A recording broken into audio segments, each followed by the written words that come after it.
मध्य प्रदेश के मौसम में लगातार बदलाव देखने को मिल रहा है। भीषण गर्मी से राहत देते हुए अब कई क्षेत्रों में आंधी और बारिश का दौर शुरू हो गया है।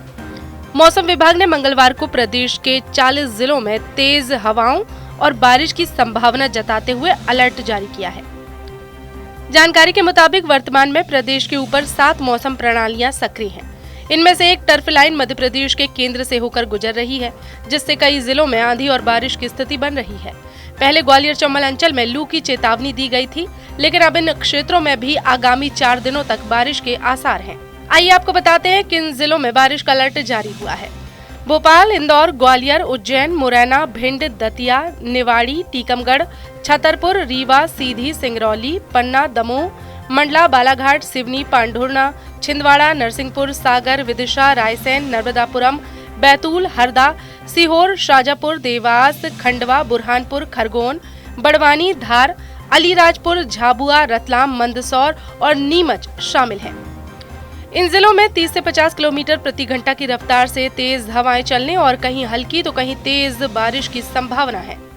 अगर पहले 24 घंटों के मौसम के बारे में जानकारी हासिल की जाए तो वेस्ट एमपी और ईस्ट एमपी के अंदर आइसोलेटेड रेनफॉल को दर्ज किया है। वेस्ट एमपी के अंदर सबसे अधिक रेनफॉल 38 mm उज्जैन के अंदर और ईस्ट एमपी के अंदर 13 mm रेनफॉल जो है वो कटनी जिले के अंदर दर्ज किया है।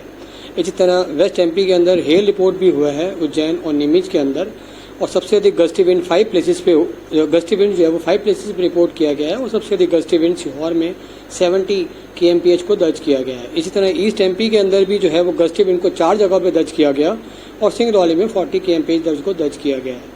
आज के अगर मौसम के विषय में चर्चा करेंगे तो हरियाणा के ऊपर एक साइक्लोनिक सर्कुलेशन 0.9 किलोमीटर के ऊपर बना हुआ है और उससे एक ट्रफ जो है वो central parts of Madhya Pradesh के होकर गुजर रहा है।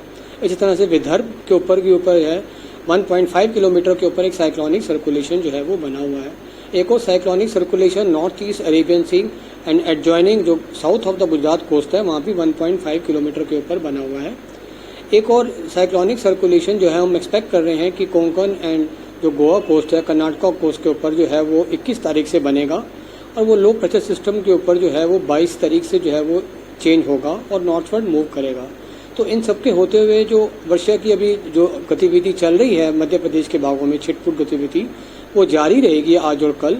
और वेस्ट एमपी के अंदर थंडरस्टॉर्म, लाइटनिंग और गस्टी विंड्स पर्टिकुलरली जो हमारे जो साउथ ऑफ द वेस्ट के जो जिले हैं जैसे कि बाडवानी और खारगोन, खांडवा, अलीराजपुर, झाबुआ के अंदर जो है वो 40 to 50 किलोमीटर के साथ जो है वो दर्ज किया जाएगा और ईस्ट एमपी के अंदर थंडरस्टॉर्म, लाइटनिंग और गस्टी विंड्स जो है वो तकरीबन 30 to 40 kmph के साथ जो है वो दर्ज किया जाएगा। बट डे 3 से जो है वो वर्षा की गतिविधि मध्य प्रदेश के भागों में थोड़ी सी बढ़ोतरी दर्ज होने की संभावना है और जो उस कारण जो है वो टेम्परेचर जो है वो डे 3 से कुछ कम होने की आशंका अभी बनी हुई है। मई महीने के अंत तक ग्वालियर, छतरपुर, नरसिंहपुर, निवाड़ी, मैहर, टीकमगढ़, भिंड, दतिया, खरगोन, बड़वानी, खंडवा, मुरैना, राजगढ़, रायसेन, शाजापुर, शिवपुर कलां, शिवपुरी और विदिशा जिलों में तापमान 45 डिग्री सेल्सियस या इससे ज्यादा रहने की संभावना है। इनमें खजुराहो, नौगांव और पृथ्वीपुर जैसे क्षेत्रों में पारा 48 डिग्री तक पहुंच सकता है।